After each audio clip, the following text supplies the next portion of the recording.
서울 지역의 준공 5년 이하의 새 아파트가 사라지는 걸로 나타났습니다.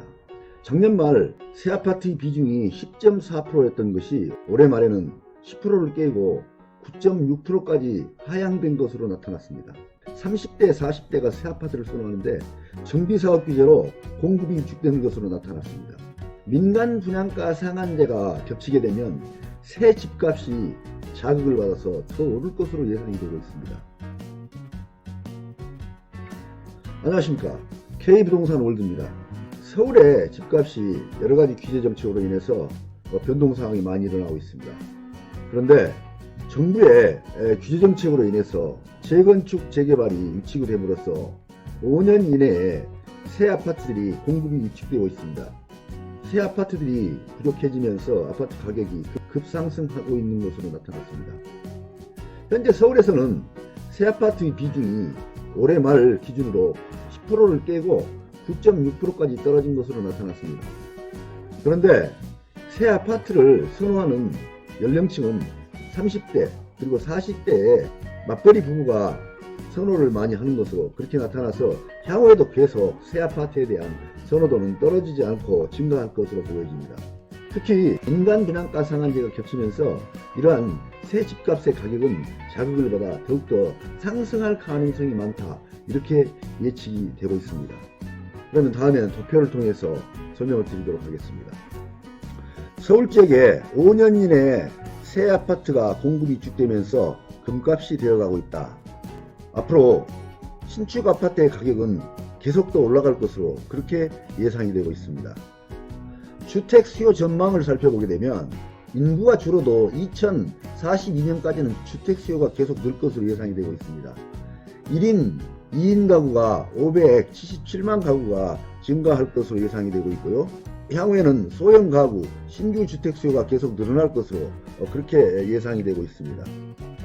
가구 기반으로 보나 인구 기반으로 보나 2042년까지는 계속 주택 수요가 늘어날 것으로 보여집니다. 가구가 분화가 되고 가구 수가 계속 늘어날 것으로 그렇게 예상이 되고 있습니다. 그리고 또 노후주택 수의 비중이 굉장히 높다는 것이 또한 한 가지 원인으로 작용할 것으로 보여집니다. 20년 이상 된 주택, 30년 이상 된 주택이 굉장히 많은 것으로 나타나고 있습니다. 전국적으로 봐서도 굉장히 노후주택이 높은 비율을 차지하고 있는데요. 서울 지역을 보게 되면 20년 이상 된 노후주택이 43%를 초과하고 있고 30년 이상 된 노후주택은 14%를 초과하고 있는 것으로 나타나고 있습니다. 그래서 20년 이상, 30년 이상 된 주택을 합치게 되면 57%를 초과하게 되는데 여기에 10년 이상 된 노후주택까지 포함을 하게 되면 훨씬 더 비중이 늘어나는 것으로 그렇게 나타나고 있습니다. 이렇게 새 주택의 공급이 위축되게 된 원인에는 가장 큰 것으로는 정부의 주택 규제 정책으로 볼 수 있겠습니다. 첫 번째로는 재건축 초과이익 환수제를 시행하게 된 점, 그리고 재건축 안전진단을 강화함으로써 서울 지역의 재건축이나 재개발 사업이 급격히 위축이 된 점입니다. 그리고 또 거기에 더해서 향후에 민간택지 분양가 상한제까지 시행하는 것으로 되어 있습니다. 이렇게 되면 건설업체에서도 공급을 축소시킬 수 있는 가능성이 많기 때문에 이러한 정부의 정책들은 앞으로 신규 주택 공급을 급격히 위축시킬 수 있는 그러한 가능성이 많다, 그렇게 보여집니다. 다음으로 주거용 건축 허가 착공 상황을 알아보도록 하겠습니다. 연도별 주거용 건축 허가 착공 상황을 살펴보게 되면 허가는 2016년도부터 축소를 하게 됩니다. 그래서 17년도 10.5% 축소, 18년도에는 마이너스 18.5%가 축소가 되었습니다. 그래서 착공 역시 축소가 되는 현상을 보이고 있습니다. 16년도의 착공은 마이너스 9.9%, 17년도 마이너스 19.9%, 18년도에는 마이너스 21.2%의 축소를 보여주고 있습니다.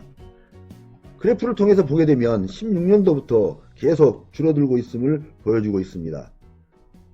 이렇게 허가 실적이 줄어들고 그에 따라서 착공 현황도 계속 줄어들고 있음을 보여주고 있습니다. 다음으로 서울 새아파트 비중을 살펴보도록 하겠습니다. 새아파트는 준공 5년차 이내의 주택을 기준으로 하겠습니다. 서울 새아파트는 2015년도에 12.8%였습니다. 그런데 2016년도 줄어들고 2017년도, 2018년도 이렇게 계속 줄어들면서 2018년도에는 10.4% 비중을 차지하였습니다. 그런데 2019년도에 들어와서 10% 선을 깨고 이제 9.6%까지 떨어졌다 하는 점, 이런 점을 우리가 확인할 수 있습니다. 이러한 새 아파트 공급 부족으로 인해서 어떤 현상이 나타나는가? 새 아파트 공급 부족으로 인해서 이 새 아파트는 평균 상승률이 굉장히 높게 나타나고 있다 하는 점을 우리가 확인할 수 있습니다.